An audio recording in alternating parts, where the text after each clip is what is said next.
Hi there, and welcome to another edition of Success Stories. Today I have a fantastic gentleman, Dan Taylor, who I met on a coaching call, who's got some pretty good things to tell you about. So, hi, Dan. Hello. It's good to be Hello. here. I can. Strangely enough, you had a little bit of a choppy internet then, so it looked like you were a ventriloquist and you said hello, but your lips didn't move. We're great believers in not editing if we can possibly do it. Anyway, Dan, first question is, what made you look at going carnivore and then eventually convinced you to do it? Yeah. Well, quite honestly, the reality is I never was getting the results that I had wanted with various different eating styles or nutritional supplements that I've been taking over the years. Always trying different things, yearning for that perfect feeling of health and wellness. And quite honestly, it was the feeling of that I grew up with and had into my early 50s where I'm at today. And then my wife about a year ago followed the carnivore team, got hooked up with other people that you've worked with and started watching podcasts and online videos and was very, and got a recommendation even from another friend of hers about it. So she looked into it, got into it, encouraged me to try it. At which I did. At the time before I got on it, I was on a gluten-free diet, which really wasn't still giving me the results that I had yearned for. That's fascinating. So did you notice a big difference in your wife then? I'm assuming you must have done. Yes, without a doubt. Yeah. Just all sorts of benefits that I've noticed with my wife for sure. So obviously that was encouraging. And at the end of the day, I trust my wife. So if she's saying, hey, you got to try this, that works too. That's fantastic. So would you mind just sharing what you saw in your wife, what improved with her conditions or whatever? Yeah, she lost a moderate amount of weight, I would say. She was never really, neither of us were never really would be deemed as somebody you'd see outside and or in public and say this person is obese to some extent, or your body mass index would have been over the charts, that your doctor would have been screaming about at you about your diet and your exercise plan in life. It was just about kind of how we felt. We're the same age. We're both 53.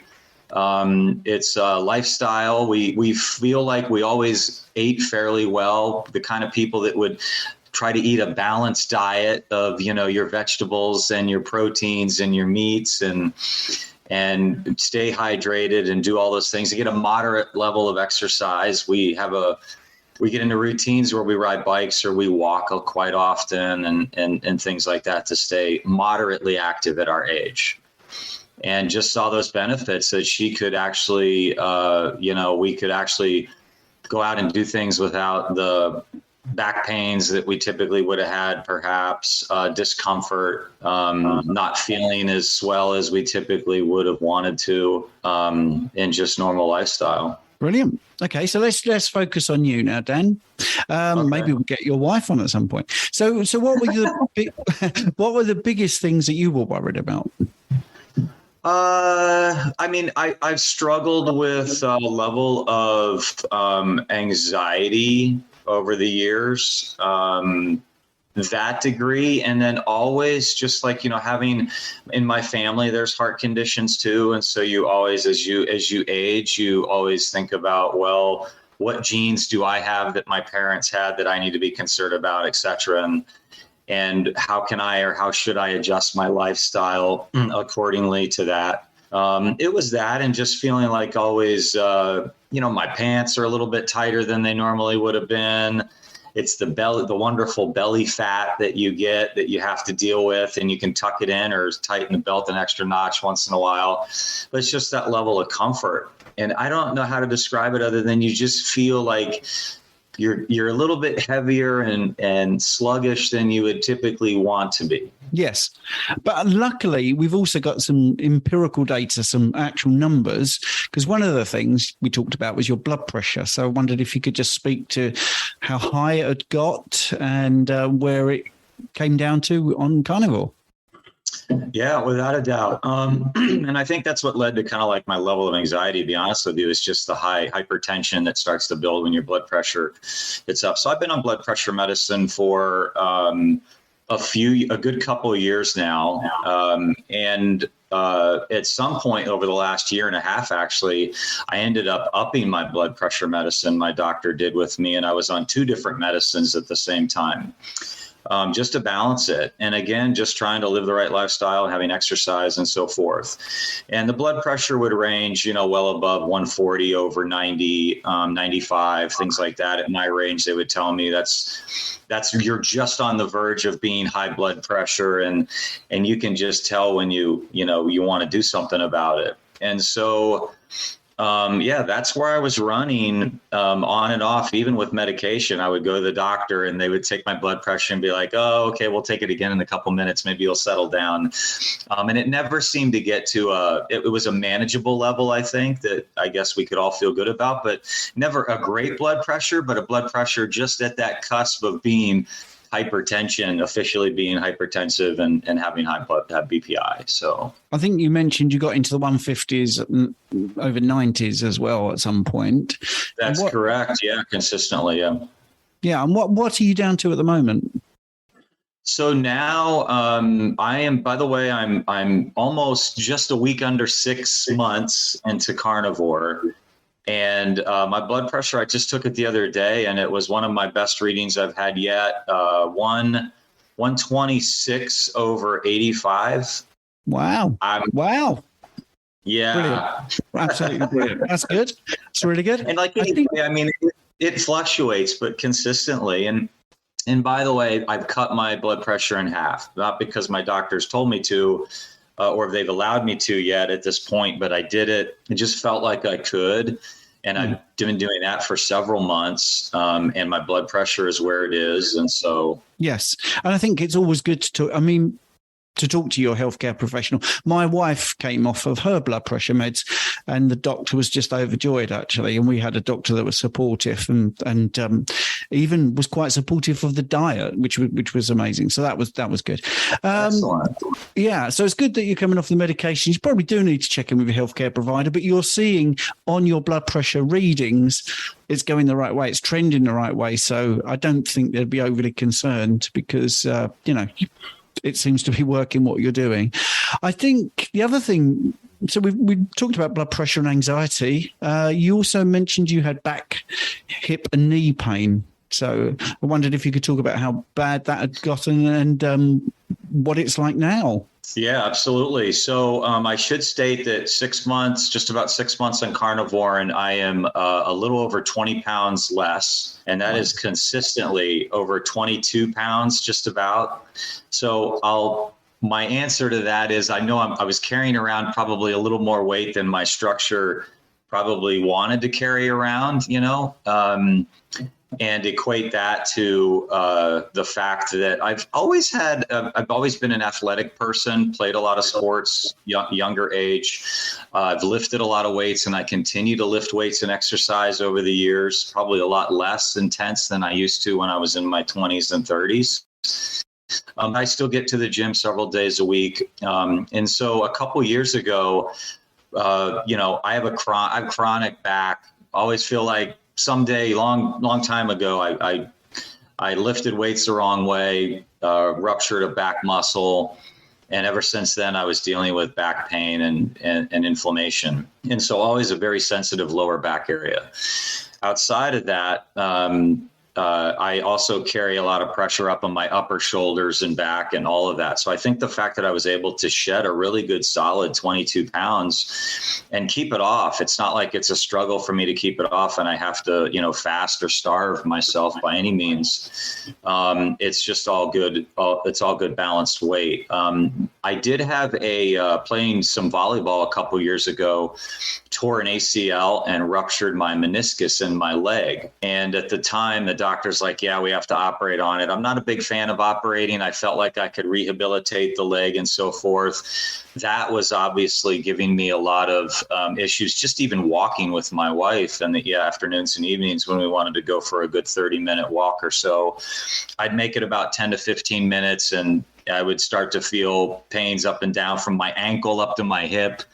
And those things are pretty much subsided. I don't really have that issue anymore. So I know that deals with a lot of different, I'm assuming not only just the less weight, but the level of less stress and inflammation, all that's going around in my body from other things that I used to eat that I don't eat any longer. Yes. What have you cut out? What's been the main things that have gone away from your diet? So, I mean, I grew up in the 80s lifting weights, and it was all about carbon up. And I body built. I did organic and natural bodybuilding for a few years as well. That's how into lifting I was. And with that, you would obviously streamline down your diet, but even then you'd eat all sorts of vegetables and low fat, high protein. It was all about high protein. But you could add all kinds of other things into there, and it would fuel your body. And the reality was, I think all those carbs just got to me. I like anybody. I love a good pizza. I love ice cream. I love all the condiments and the fixings and the breads and things like that. So my wife used to call me I was just a major carb king, which didn't do me any favors. And so I think with that obviously comes the element of sugar, a lot of sugar. So I think that's where I netted down that I needed to control and manage that a little bit better. And it was hard to always do it. So I tried a lot of different diets. And have you found carnivore has been the easiest one to get away from those cravings? Yeah, for sure. Yeah, I think I went through, I call it the adaptation stages for a few months, that we all do when you're shedding the pounds. And my body shifted a lot. Within weeks, it didn't take me long. I mean, and I'm one of those, I'm very focused. Like when I commit to something, I want to see the short, and even when I start to see benefits like anybody does, it's going to motivate and incentivize them to continue to do what they're doing because they're getting results that they always yearn for, that they never used to get in other ways. And yeah, I do have a lot less, I think after a good 6 months now, I got a lot of things at least out of my system, probably have more to go, but I don't get cravings. I can, even around the holidays, you're spending time with friends and family and there's plenty of baked goods and treats, and I can manage to not try any because I just don't have a desire to try any of those. So does that surprise you? Does that surprise you looking at your past? Yeah, I mean, I always used to be one to say, hey, I'll have a cookie. What's a cookie going to do, But yeah, but just, I think I used to, it's all about rationale for me. I'm a very rational person. So I would always rationalize saying, I'll hit an extra mile on the bike, or I'll, stay at the gym an extra 20 minutes if I have this piece of cake. Those kinds of things. And I think that's how probably a lot of people maybe live, and adjust their eating habits with their lifestyle for getting the physical and mental results that they want to get. But cool. So what does a sort of average day of food look like for you? What are you eating? And are you doing 2 meals a day or 3? What does it work? Yeah. It's a good question. 2 and or 3. What I do is I end up having probably a late. So I love coffee. I have coffee a couple times a day for sure. That hasn't hurt me. I do the heavy cream on my coffee, so I try to minimize the carbs. And I have a late breakfast, I would say, with over easy eggs or some sort of eggs. If I get my pick, it's over easy for me.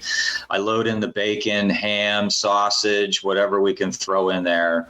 Love that. Sometimes I make so much of that I split it, and I have some at breakfast between maybe 9 or 10 o'clock my time, and then hit another one around 1 or 2 o'clock. That gets me easily through to dinner, where I'll maybe throw a steak on the grill. My wife and I will have burgers, throw some cheese on there because we can do that. But I don't eat a lot of cheese. I just don't really crave or have a need for a lot of cheese. And that's it. Fabulous. That's such simple advice. I mean, you're a man after my own heart, actually. What about, well, yeah, I like to keep it simple. I think it is really a very simple way of doing your nutrition, just making sure it works how you want. I'm very much a 2 or 3 meal a day sort of person. I can do 1 meal a day, but doesn't really fit my lifestyle. I quite like having a couple of meals. Do you do any fasting? Not really. I haven't officially done any fasting. I think I would say I've unofficially done some fasting when I just haven't had time. I work a lot and I'll be at my desk and all of a sudden the time will pass. I realize I've gone all day without eating. But yeah, and the fact that I can even go all day without eating is also amazing, because before I was usually rummaging in the pantry looking for the next snacks and pulling something up to my desk at about 3:30 or 4 in the afternoon by habit. And large craving for that in the afternoon, but no. Yeah, you see, this is exactly the same here, which is why I think we got on when you did the coaching session, because it resonated with me, because I can't believe the food freedom side of things. And you're right to say you can go through the day and suddenly think, oh, I haven't eaten. And it's not a big deal. And I think I was exactly the same as you. When I was high carb, it would definitely be, it's 2:30. I might be able to just have a snack now. I'd be thinking about food throughout the day. But this way of eating, you've just hit the nail on the head perfectly. So I think that's fabulous. You did do some coaching as well. And I wouldn't mind you just talking about why you felt you needed to do that. Coaching? Well, you booked me. I mean, I don't know. I just always, I like to share and really help others. I think it's always been in my DNA to work with other people and help other people. So yeah, I kind of unofficially do that. And I've been doing that throughout my family. I've told people, hey, I'm on this new diet. The minute you mention diet, people get desensitized to, oh, what's the latest, miracle formula that you're going to be doing to drop weight and eat whatever you want and so forth and so on and get these crazy results. But yeah, I mean, I said, look, I'm hitting milestones right now in this new, carbo free and carnivore diet.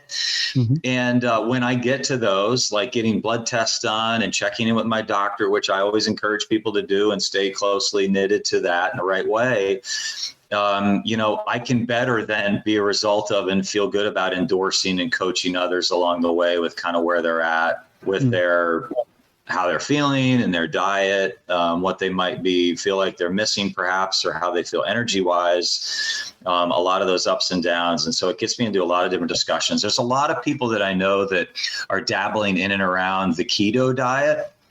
And even my doctor today recommends the keto diet, really, not so much the hardcore. I would call it, I don't know if I call it hardcore, but it's the carnivore diet, which is different than keto for sure. Yeah, I also know a lot of people on keto that I don't think they've really quite gotten the results yet that they've been yearning for. So, but they enjoy a lot of different foods, and that enables you to continue to enjoy a lot of foods that perhaps maybe they want to. It's their choice. Brilliant. So is there anything, Dan, that you'd want to add? I mean, I'm very happy with what we've talked about. I think it's been a nice, short, sharp interview where we've covered ever such a lot. 6 months, 22 pounds down, blood pressure down, anxiety down, hip, back and knee pain down, avoiding a knee operation. Wow. And that's just in 20 minutes. Is there anything else you'd like to add? Yeah, I mean, skin, hydration, you could go on and on. There's all sorts of things that you just recognize and realize, and probably you didn't get those benefits over the last 10, 15 years, perhaps, as we all age. I just you feel cleaner and better. You're more energetic and things like that. So I recently went to the doctor and I had my update. I got full blood work done after 5 months, intentionally after being on this diet, because I wanted to see the before and after. And all of my blood work is really good. I have an area of cholesterol that's obviously off the charts, and my doctor did reprimand me about my cholesterol. So I'm watching that closely, but I'm not afraid of it anymore, because I still, even when I have my conversation with my doctor, I said, but I feel so much better. They immediately linked that back to the fact that I've cut a lot of sugar out of my diet, and said, well, you cut a lot of sugar. That's the sugar. That's the no sugar. I mean, here's what I agreed to do with my diet. Am I still coming in okay? Dan, I think your internet has just made your picture freeze, actually. Gotcha. Yeah. That's what I thought. I think we're having a problem. Am I back now? Is it better? Your picture. Oh, here you're back. You're back. So that's good. Okay.